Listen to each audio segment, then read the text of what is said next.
Robby, this is awkward. I think you have the same guy on your radar that I had on my journal. We shall find out, I think. What's on your radar, Robby? Well, here we go. Terry Breton is the European Union's Commissioner for Internal Markets. His responsibilities include overseeing the government's policies relating to online speech. In effect, this makes him the European Commission's would-be censor-in-chief, and he is eager to wield his power against unruly dissenters. Case in point, on Monday, Elon Musk interviewed former President Donald Trump live on X, the social media site previously known as Twitter, of course. Millions of people listened to at least part of that conversation, which covered a range of newsworthy topics, everything from the recent attempt on Trump's life to support for the mass deportation of illegal immigrants. Now, the interview clearly irked Breton, who had previously warned Musk about creating a, quote, risk of amplification of potentially harmful content. His open letter to Musk, which went very viral on the internet earlier this week, teemed with bureaucratic doublespeak. He began by recognizing the platform's right to participate in free expression, and then immediately voided this protection by threatening sanctions against so-called hate speech and misinformation. And I quote, "This notably means ensuring, on the one hand, that freedom of expression and of information, including media freedom and pluralism, are effectively protected, and on the other hand, that all proportionate and effective mitigation measures are put in place regarding the amplification of harmful content." He wrote, "This is important against the background of recent examples of public unrest brought about by the amplification of content that promotes hatred, disorder, incitement to violence, or certain instances of disinformation." That's Breton's threats, which are not at all idle.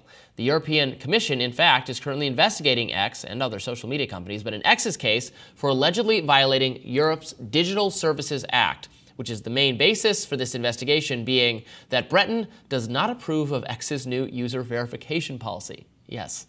Under the old Twitter rules, the site would take it upon itself to verify sufficiently important people.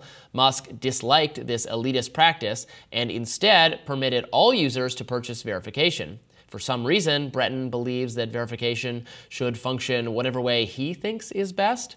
By personally threatening Musk with further reprisals for allowing hatred and disinformation in the context of the Trump interview, Breton has upped the ante considerably. Trump is, after all, a candidate for the presidency, and there is significant public interest in letting people listen to what he has to say, even if some European bureaucrats are perturbed by it. In fact, the European Union seems to think that Breton overstepped.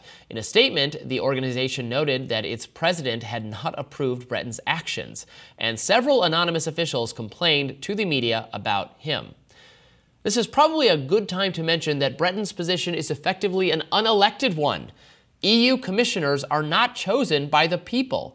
They are selected via secretive backroom dealing involving the European Council and the incoming EU president. The European Parliament has to approve or reject the entire slate of commissioners. It's slightly more transparent than the process for picking the Pope. Should unelected European bureaucrats meddle in political dialogue and work to prevent American presidential candidates from speaking their mind? The question answers itself, as Congressman Ro Khanna, a Democrat, correctly notes in a post on X, "In America, we value free speech, including conversations like the one Elon Musk is having tonight, with ideas and opinions people may dislike or even find offensive. We don't censor. Ironic, this used to be a European idea, advocated by someone named John Stuart Mill." Well said. Now, thankfully, the U.S. political system includes much stronger protections for free speech than our European counterparts. But that doesn't mean political dialogue is completely safe. On the contrary, Democratic activists are currently attempting to weaponize campaign finance laws against Trump and Musk to punish them for daring to speak. End Citizens United, a Democratic political action committee, filed a formal complaint about the Musk-Trump interview with the Federal Election Committee. The PAC wants the FEC to regard the interview as an illegal campaign contribution from X, the corporate entity, to Trump. The Donald Trump-Elon Musk campaign rally hosted on X wasn't just an incoherent diatribe of lies marred by technical difficulties.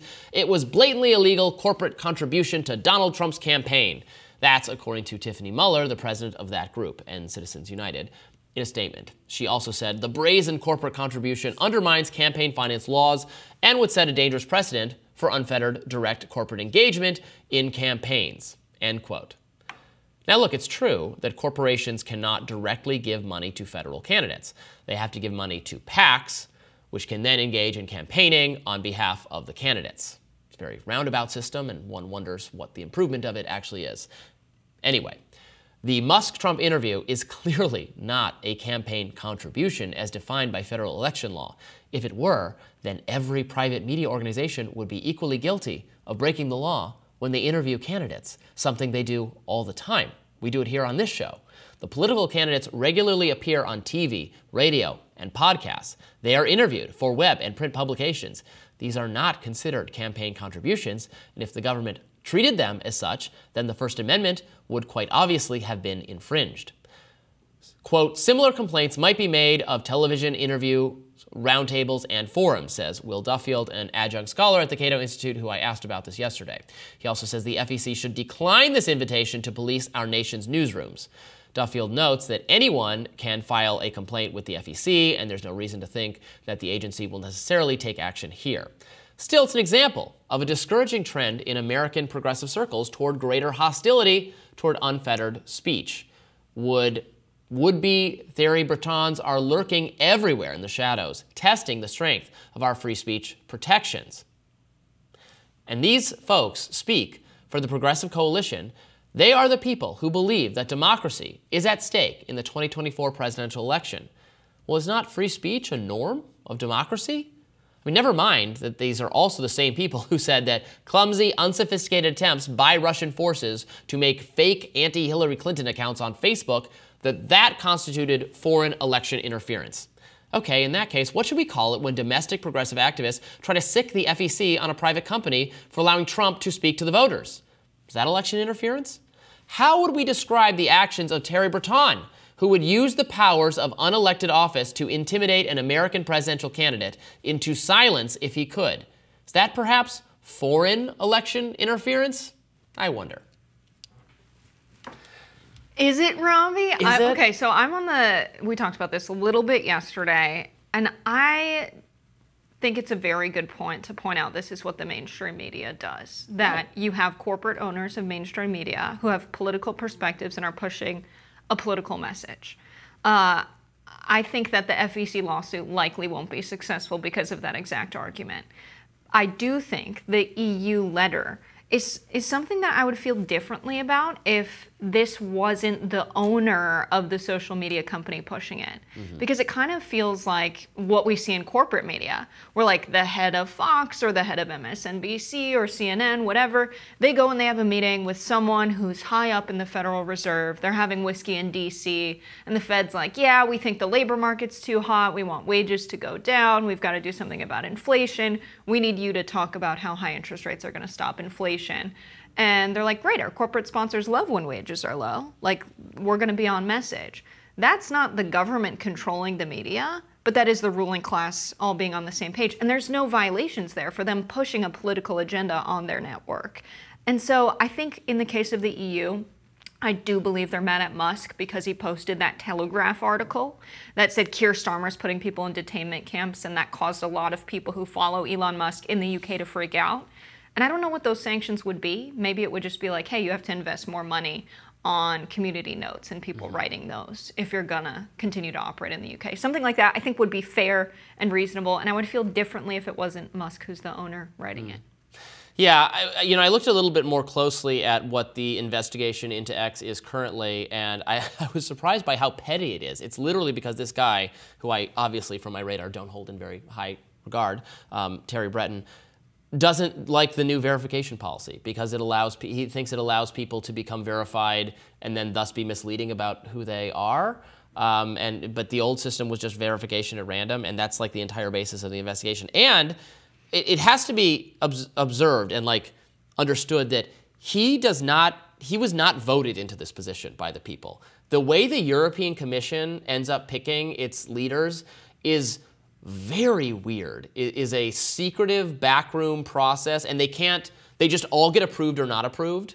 So he ended up in this position of incredible, immense power to set tech-related, speech-related policies for the EU without any kind of democratic mandate to do that. I, of course, agree with you that post Elon made, and many of the posts he's made on social media have been bad. And I guess my biggest criticism of Elon is that he simultaneously seeks to be a referee of the system, or the rule maker for the system on social media, and also its most important user. Mm-hmm. And you kind of got to pick one or the other. Like his policies, when he puts up polls saying, "Should I bring this person back?" Well, now we're putting it to a vote. We don't have a policy. We have a.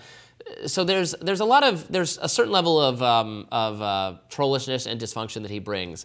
But I think all that should be absolutely legal. It's not a question of whether the government should suppress it, or at least it shouldn't be in America. It is a question in Europe, and I think that's regrettable. I would love to see a hearing on this policy around verification where they put up Doja Cat, who changed her name to like Merry Christmas or Christmas Time or Mrs. Claus, something Christmassy. And she said, "I don't want to be Christmas anymore. Elon Musk, please help me," because he locked everyone's verification. You could like only change your name once if you were verified to prevent people from impersonating others.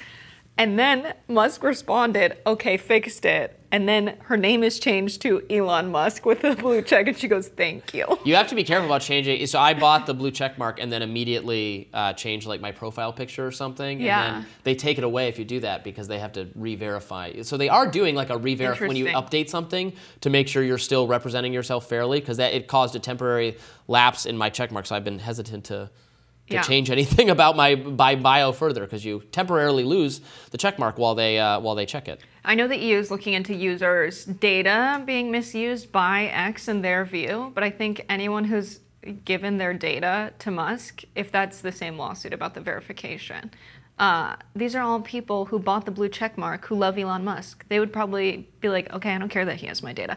So I want to look into more of what that lawsuit is like. Like, what is the misuse of the data? We heard RFK Jr. this week talking about the Twitter algorithm. There's a lot going on in X this election cycle. Right, and I am perfectly willing to believe that data is being misused by social media companies. But then again, you always get into some territory where you are implicitly giving them your data when you sign up. I mean, absolutely, the data can fall into the wrong hands, and there should be greater transparency about it. And social media companies have violated their stated commitment to you in the past but also the government is pressuring them at all times to give up your data to the government. The way to solve that is to just have better end-to-end encryption, which is what a lot of the platforms are moving to, so that then when the government says, "Give us the data on these people," the social media company gets to go, "Can't, sorry, we don't have it." Yeah. So we'll see about that. More Rising right after this.